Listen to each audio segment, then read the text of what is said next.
오늘은 거짓 없는 사랑으로 하라, 거짓 없는 사랑으로 하라라는 제목으로 하나님의 말씀 함께 나눕니다. 이 본문은 세 부분으로 구분해 볼 수 있어요. 첫째, 거짓 없는 사랑을 하라, 거짓 없는 사랑을 하라. 둘째, 형제를 사랑하라, 형제를 사랑하라. 셋째, 주를 섬기라 라고 구분해 볼 수 있습니다.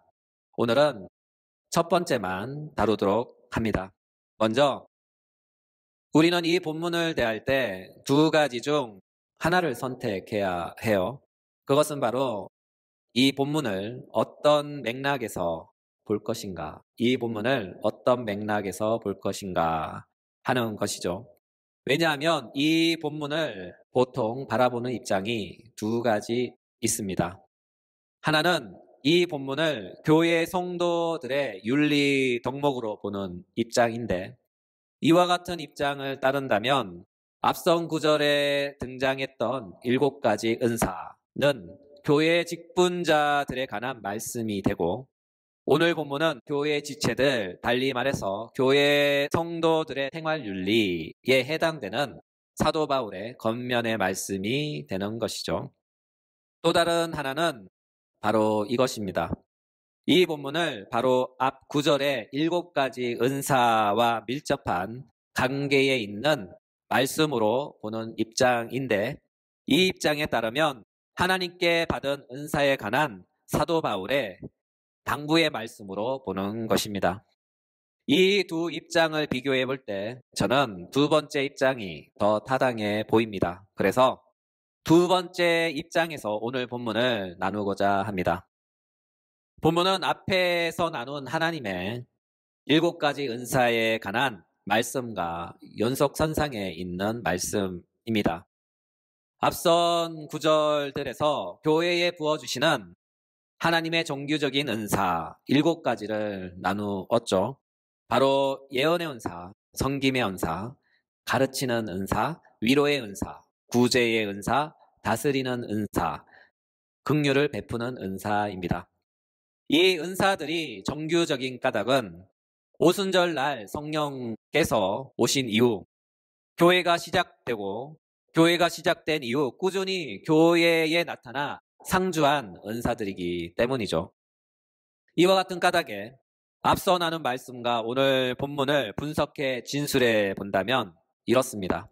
로마서 12장 6절부터 8절까지는 하나님께서 교회에 부어주시는 은사의 종류들이 무엇인지 소개하고 있고, 오늘 본문인 로마서 12장 9절부터 11절까지는 하나님께서 교회에 부어주신 은사를 어떻게 사용해야 하는가에 대한 사도 바울의 은사 활용법과 주의사항을 당부한 말씀이죠.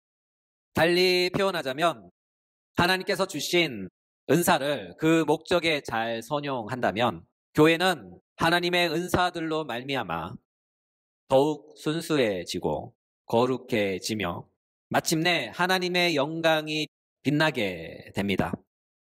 반면에 하나님이 주신 은사를 만약 오용하게 된다면 교회는 더럽혀지고 추해져서 하나님의 영광이 더럽혀지고 세상에서 조롱을 받게 된다는 것이죠. 따라서 은사를 잘 사용하는 만큼 교회는 그 본연의 순수성과 거룩함이 회복되어 하나님의 영광을 담는 아름다운 교회가 되지만, 은사를 오용하고 남용하면 교회는 그만큼 본연의 순수하고 거룩한 빛을 잃고 하나님의 영광을 더럽히는 영적 걸림돌이 되는 것이죠. 그러므로 우리는 하나님께서 교회에 부어주신 하나님의 은사를 그 목적에 알맞게 잘 사용하여 교회를 더욱 순수하고 거룩한 교회로 만들고 하나님의 영광이 찬란하게 빛나며 임재하는 영광스러운 교회가 될 수 있도록 헌신해야 합니다. 먼저 사도 바울은 은사 사용에 있어서 우리에게 첫 번째로 당부하는 말씀은 바로 이것입니다. 거짓 없는 사랑으로 하라. 거짓 없는 사랑으로 하라. 달리 말해서 하나님의 은사를 사용함에 있어서 거짓 없는 사랑으로 행하라 하는 것이죠. 본문에 사용된 사랑은 헬라어 아가페입니다. 헬라어 아가페는 신적 속성에 속한 것으로서 하나님의 깊은 사랑을 표현한 것이죠. 하나님의 깊은 사랑, 하나님의 깊은 사랑. 이에 대하여 사도 요한은 이렇게 말씀합니다. 요한일서 4장 8절. 하나님은 사랑이시라. 하나님은 사랑이시라. 이 말씀의 의미는 하나님은 사랑의 근원이 되시고 하나님은 사랑 가운데 계시며 그 사랑 가운데 활동하신다 하는 뜻입니다. 이와 같은 이유로 하나님은 사랑이십니다. 또한 이 표현은 우리가 하나님의 존재에 대하여 표현할 수 있는 최고의 표현입니다. 이와 같은 신적인 사랑, 바로 하나님의 사랑이 우리에게 어떻게 나타났을까요? 바로 예수 그리스도를 통해서입니다. 요한일서 4장 9절 10절. 하나님의 사랑이 우리에게 이렇게 나타낸 바 되었으니 하나님이 자기의 독생자를 세상에 보내심은 그로 말미암아 우리를 살리려 하심이라. 사랑은 여기 있으니 우리가 하나님을 사랑한 것이 아니요 하나님이 우리를 사랑하사 우리 죄를 속하기 위하여 화목 제물로 그 아들을 보내셨음이라. 성경은 분명하게 증거합니다. 우리가 먼저 하나님을 사랑한 것이 아니라 사랑의 하나님께서 먼저 우리를 사랑하사 그 아들을 우리를 위한 속죄 제물로 보내셨다. 달리 표현하면 예수님께서 우리를 위해 죽으신 골고다 십자가의 희생이 있었기에 하나님을 향한 우리의 사랑이 시작된 것이 아니에요. 오히려 하나님의 사랑이 먼저 있었기에 예수님께서 우리를 위해서 하나님을 향한 속죄 제물로서 골고다 십자가의 길을 걸어가신 것입니다. 선재한 하나님의 사랑이 십자가를 낳은 것입니다. 먼저 시작된 하나님의 사랑이 예수를 십자가의 길로 이끈 것이죠. 성경은 증거합니다. 하나님이 세상을 이처럼 사랑하사 독생자를 주셨으니 이는 그를 믿는 자마다 멸망하지 않고 영생을 얻게 하려 하심이라. 따라서 우리가 죄로 인하여 멸망하지 않도록 하나님은 구원의 방법을 하나 알려주셨는데 그것은 바로 우리를 사랑하신 하나님께서 당신의 아들을 세상에 보내어 나의 죄를 위하여 나의 자리에서 나를 대신하여 그리스도를 십자가에 기꺼이 내어주신 것입니다. 이것이 바로 하나님의 사랑, 하나님의 사랑입니다. 우리는 단지 이 사실을 믿기만 하면 되는 것이죠. 오늘 이 말씀을 듣는 모든 이에게 성경의 이 말씀이 마음으로 믿어지고 입으로 고백되어지기를 간절히 소망합니다. 그러므로 이와 같은 하나님의 사랑을 받은 그리스도인의 바른 삶의 자세는 바로 이것입니다. 갈라디아서 2장 10절. 내가 그리스도와 함께 십자가에 못 박혔나니 그런즉 이제는 내가 사는 것이 아니요 오직 내 안에 그리스도께서 사시는 것이라. 이제 내가 육체 가운데 사는 것은 나를 사랑하사 나를 위하여 자기 자신을 버리신 하나님의 아들을 믿는 믿음 안에서 사는 것이라. 그러나 이와 같은 하나님의 깊은 사랑을 방해하며 파괴하는 것이 있어요. 그것은 바로 거짓입니다.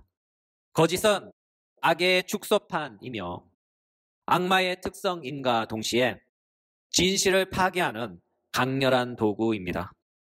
우리 주님은 이와 같은 악마의 특성을 이렇게 폭로하셨어요. 누가복음 22장 48절. 예수께서 이르시되 유다야 내가 입맞춤으로 인자를 파느냐. 예수께서 이르시되 유다야 내가 입맞춤으로 나를 파느냐. 여러분, 유다가 누구입니까? 예수님께서 택하신 12제자 중 한 명 아닌가요? 성경은 유다에 대하여 이렇게 소개합니다. 요한복음 13장 29절. 어떤 이들은 유다가 돈깨를 맡았으므로 명절에 우리가 쓸 물건을 사라 하시는지 혹은 가난한 자들에게 무엇을 주라 하시는 줄로 생각하더라. 이 구절에 의하면 가룟 유다는 공동체의 재정을 관리했어요. 여러분, 우리가 흔히 돈을 누구에게 맡깁니까? 가장 믿을 만한 사람에게 맡기죠. 이를 볼 때 누가 가룟 유다에게 공동체의 돈을 맡도록 결정했을까요? 12제자를 부르신 우리 주님일까요? 아닙니다. 바로 제자들이었어요. 그들이 볼 때 가룟 유다가 그들 가운데 가장 믿을 만한 사람이라고 생각했기 때문에 예수님의 11 제자들은 아무런 의심 없이 만장일치로 가룟 유다에게 돈깨를 맡겼던 거예요. 왜냐하면 사도행전의 기록에 따르면 배교한 가룟 유다를 대신할 사도를 뽑을 때 그들은 모여서 회의하며 제비 뽑기를 했기 때문입니다. 또한 오순절 사건 이후 교회가 폭발적인 부흥을 하여 교회의 행정을 관리할 7 집사를 선출할 때에도 그들은 모여서 회의하고 성령 충만하고 믿을 만한 사람을 추천할 것을 요청하고 있기 때문입니다. 이와 같은 방식을 볼 때 예수님의 12 제자는 모여서 제비 뽑는 방식으로 임원을 선출했습니다. 이에 그들은 가룟 유다를 뽑았고 그에게 교회 재정을 맡기며 그가 관리하는 것에 관하여 아무런 의심도 하지 않았던 것이죠. 이를 볼 때 가룟 유다는 사람의 눈으로 볼 때 가장 믿을 만한 사람이었던 것 같습니다. 달리 말해서 제자들 중에서 가장 상냥하고 믿음직한 가룟 유다였어요. 그러나 그의 상냥함과 믿음직한 모습은 바로 거짓이었죠. 이와 같은 그의 거짓은 고상하고 상냥한 모습으로 드러납니다. 요한복음 12장 4절 6절 제자들 중 하나로서 예수를 잡아줄 가룟 유다가 말하되 이 향유를 어찌하여 300데나리온에 팔아 가난한 자들에게 주지 아니하였느냐. 이렇게 말함은 가난한 자들을 생각함이 아니요 그는 도둑이라 돈깨를 맞고 거기 넣는 것을 훔쳐감이러라. 그렇죠. 거짓의 모습은 이런 것입니다.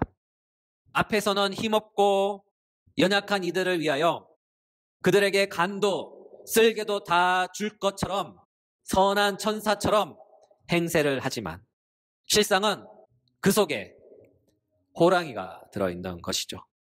이에 대하여 사도 바울은 말씀합니다. 사랑에는 거짓이 없나니. 사랑에는 거짓이 없나니. 여기서 거짓에 대한 헬라어를 주목해 보셔요. 이에 대한 헬라어는 아니포크리토스입니다.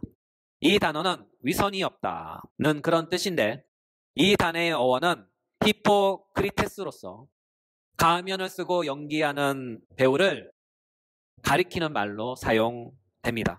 신약 성경은 이 단어를 외식하는 자를 묘사할 때 사용합니다.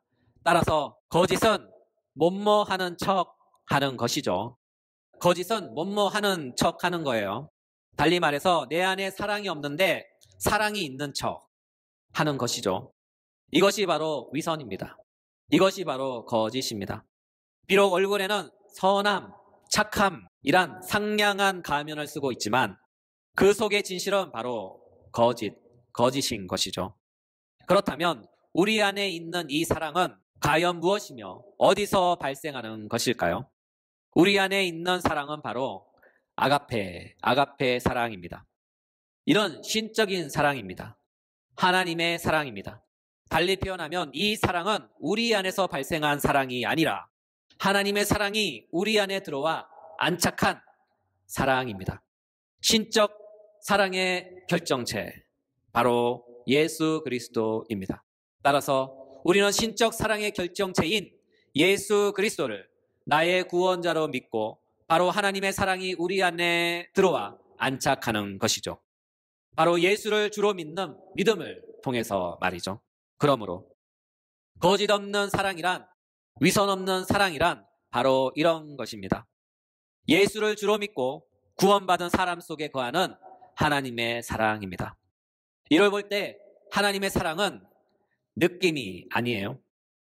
따뜻한 느낌, 포근한 느낌, 이런 것이 아니에요.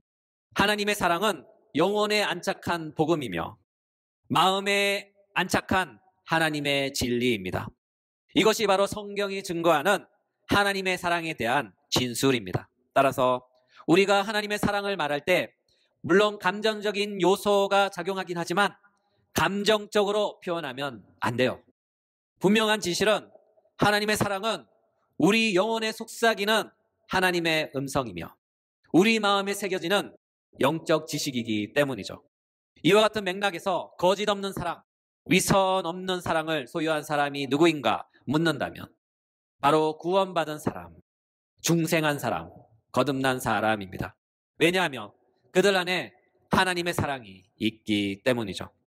그러므로 하나님이 선물로 주시는 하나님의 은사를 바르게 사용할 수 있는 사람이 누구인가 묻는다면 바로 구원받은 사람입니다. 이를 볼 때 본문을 통하여 유추할 수 있는 진실은 바로 이것입니다. 교회 안에는 위선자들이 많구나. 교회 안에는 위선자들이 많구나. 한원하여 표현하면 이런 것입니다. 교회 안에는 예수를 전혀 믿지 않으면서 예수를 잘 믿는 척 하는 위선자들이 있습니다. 더욱이 예수를 믿지 않는 그들이 마치 하나님의 은사를 받은 것처럼 연기하는 배우들이 있습니다. 예수를 믿지 않으면서 예수를 잘 믿는 척, 하나님의 은사를 받지 않았으면서도 하나님의 은사를 받은 척 하는 위선자들입니다. 그들이 목사요, 그들이 장로요, 그들이 권사요, 그들이 집사입니다. 교회의 주요한 중직을 맡아서 거룩하고 고상한 그리스도인인 척 교회에 봉사하며 활동하는 사람들입니다. 그들로 인하여 교회가 엉망이 되는 것이죠. 교회가 파국으로 치닫는 것입니다. 하나님의 영광이 추해지고 더럽혀지는 것입니다. 왜냐하면 그들 안에는 사랑이 없기 때문이죠. 사랑 없는 사람들이 사랑받은 척 하기에 교회가 교회답지 못한 것입니다. 은사 받은 적이 없는 사람이 은사 받은 척하며 교회에서, 노예에서 모든 교회를 대표하는 대표자로 활동하기 때문에 작금의 교회가 교회답지 못한 것입니다. 하나님의 영광이 더럽혀지는 것이죠. 우리 주님은 마지막 날에 그들에게 이렇게 말씀하실 것입니다. 마태복음 7장 22절, 23절. 그날에 많은 사람이 나더러 이르되 주여 주여 우리가 주의 이름으로 선지자 노릇하며 주의 이름으로 귀신을 쫓아내며 주의 이름으로 많은 권능을 행하지 아니하였나이까 하리니 그때 내가 그들에게 밝히 말하되 내가 너희를 도무지 알지 못하니 불법을 행하는 자들아 내게서 떠나가라 하리라. 불법을 행한 자들아 내게서 떠나가리라 하라. 다음 주에 이어서 계속 말씀 나누도록 합니다.